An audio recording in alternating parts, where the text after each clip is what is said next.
Hello and welcome back to the David67 Celtic News YouTube channel. Today's video going to be a quick preview of tomorrow Celtic's away game at Ross County in Dingwall. It will be a 12:30 kickoff and the game is going to be live on Sky Sports. It's certainly going to be very, very cold apparently tomorrow in Dingwall. Pitch will be quite difficult to play on, but it's not expected that the game will be abandoned or postponed. And it does look like Celtic are travelling up and full expectation of playing the game tomorrow at 12:30 live on Sky Sports. In today's video, we're going to have a wee look at the predicted lineup, predicted score, one or two wee stats regarding Celtic against Ross County fixtures over the years, plus a quick update on some transfer news, plus a bit of speculation regarding what Brendan Rodgers is going to do now that he only has apparently one fit wide player for tomorrow's game against Ross County. Brendan Rodgers in his press conference relayed the unfortunate news that Nicholas Kuhn's thigh problem and Dyson Maida unspecified problem is going to keep them out of tomorrow's game in Dingwall against Ross County, but they both should be back available for Tuesday's game away at Dundee. Unfortunately, also Luis Palma's grandfather died unexpectedly, and so Luis Palma is on bereavement leave, and I would guess flying back to his family in Honduras for the funeral, etc. And so that likely keeps him out of Celtic action for a week or 10 days or so. And that means that Celtic just have one fit wide player, which is Yang, who of course hasn't been in the best of form or the best of outputs over the course of the end of 2024 and the start of 2025, when has been having several chances due to the fact James Forrest is out for the rest of the month into early February, and Nicholas Kuhn has missed a few games with knee and now thigh problems. This does create a wee bit of difficulty with Celtic's lineup for tomorrow.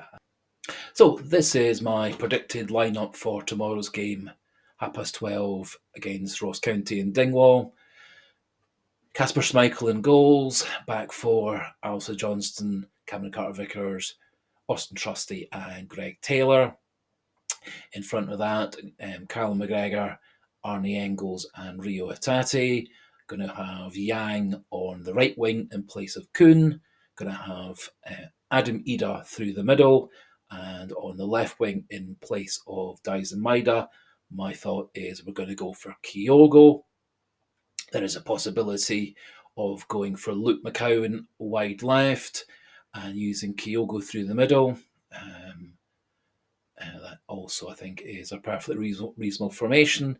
If Brendan Rodgers was being very ambitious, could go for three at the back, use two wing backs, have a central three midfielders, and up front, Ida with Kyogo in a floating role. I think there are many, many different ways that Celtic could go with this. They could actually forgo having any actual wide players and use the two wing backs as our wide players.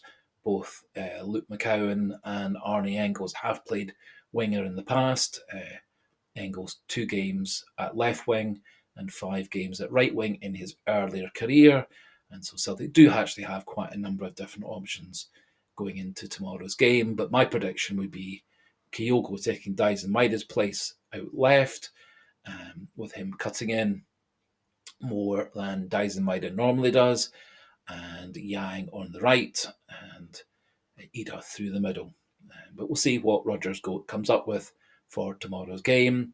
One other possibility is they could use Alex Valley actually as a left winger, although he has only really played as a left back in his earlier career. His pace, skills, crossing the ball, passing the ball, and shooting all would make him a perfectly reasonable left-sided wide player in a more attacking role. I think it's going to be a tight, close game, much like the last time we visited Dingwall, which ended up 2-1 with two late Celtic goals. Nicholas Kuhn scoring the winner and Alison Johnson deflecting a shot into the goal for the first equaliser that day. But I'm going to go for a 3-1 Celtic win tomorrow.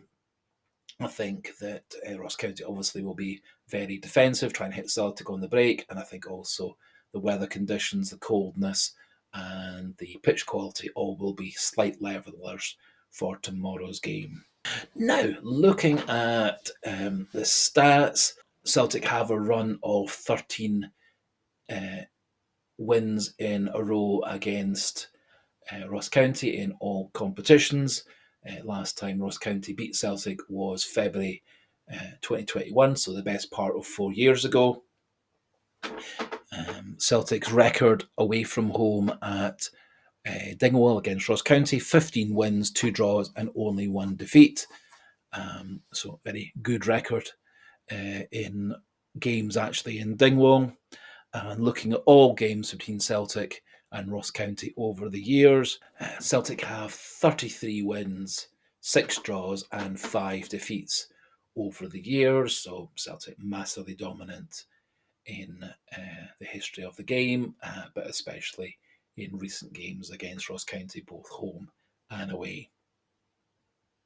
Celtic also have so far this season had a very remarkable 17 clean sheets out of the 21 league matches so far. This is by far Celtic's best ever run of clean sheets in the first 21 games of the season. And finally, Ross County have actually been in good form recently over the festive period. They've had 3 wins, 1 draw, and 1 defeat, whilst in that same period we've had 4 wins and 1 defeat. So Ross County obviously coming into this game, having had a wee bit of a turnaround in their fortunes. They were right down in the lower zones of the league. However, they have steadily improved over the last month or so, much like Hibs have done, and are moving themselves up to more mid-table and potentially keeping themselves free of the 2 positions with potential relegation. Now, finally, some potential transfer news. Brendan Rodgers at his press conference was confirming that the deal to take Odin Thiago home to LAFC in Major League Soccer should be going through soon. And it sounds like the final negotiations and medicals and contracts, etc., are all being drawn up over the next few days. So that should go through, I would have thought, early next week.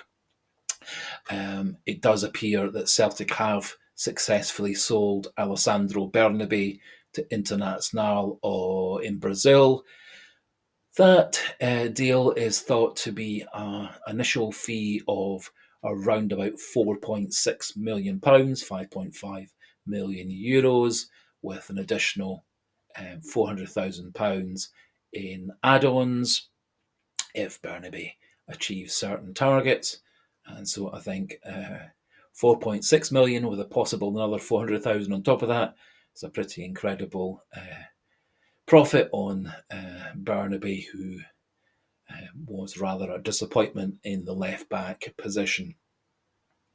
Although apparently his career in Brazil has really taken off, and he was voted the number 1 left back in the league during his loan season.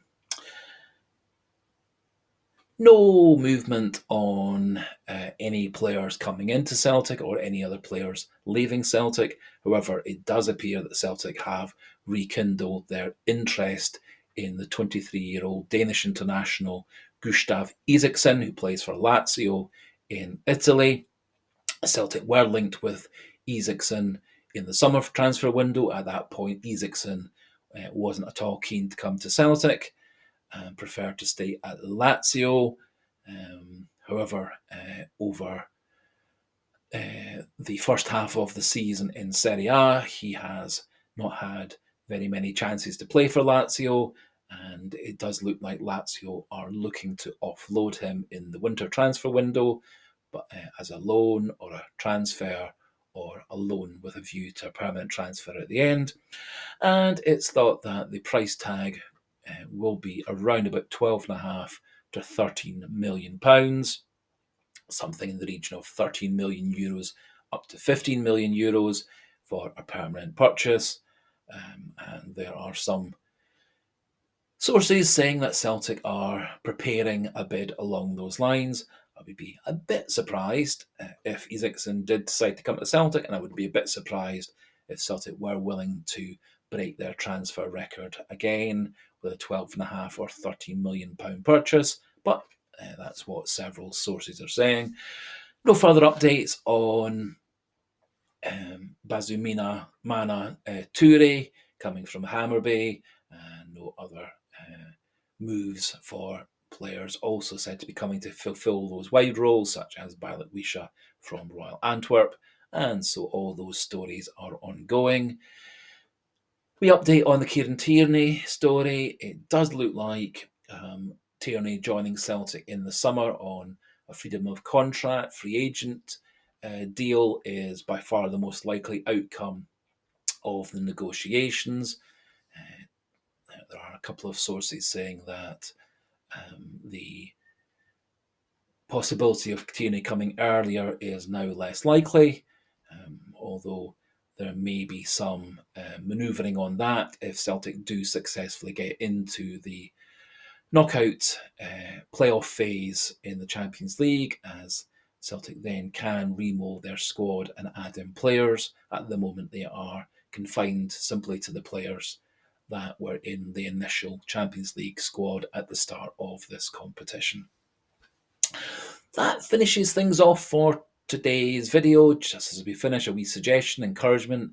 If you're not yet subscribed to the channel, please do click that subscribe button. Keep the numbers steadily pushing up and up and up. That would be tremendous. If you do like the video, do click that like button. It does help with spreading the video and spreading the channel. And do pop your thoughts into the comment section if you wish regarding the lineup, the predicted score, and how Celtic might solve the fact they've only got one wide player for tomorrow's game at Dingwall. Do they use Kyogo, McCowan, Engels, Valley in a different role? Do they go with no wide players and try and get the wood from the wider midfielders and the two fullbacks overlapping? There are quite a number of different options. So if you do wish to speculate and give an opinion and expertise, do pop that into the comment section, keeping things, if you can, pleasant, polite, and respectful. We'll be doing some form of post-match review video, either later on Saturday afternoon early evening, or probably more likely Sunday morning. And so until the post-match review video, goodbye, good luck Celtic in your game in Dingwall, and hail, hail.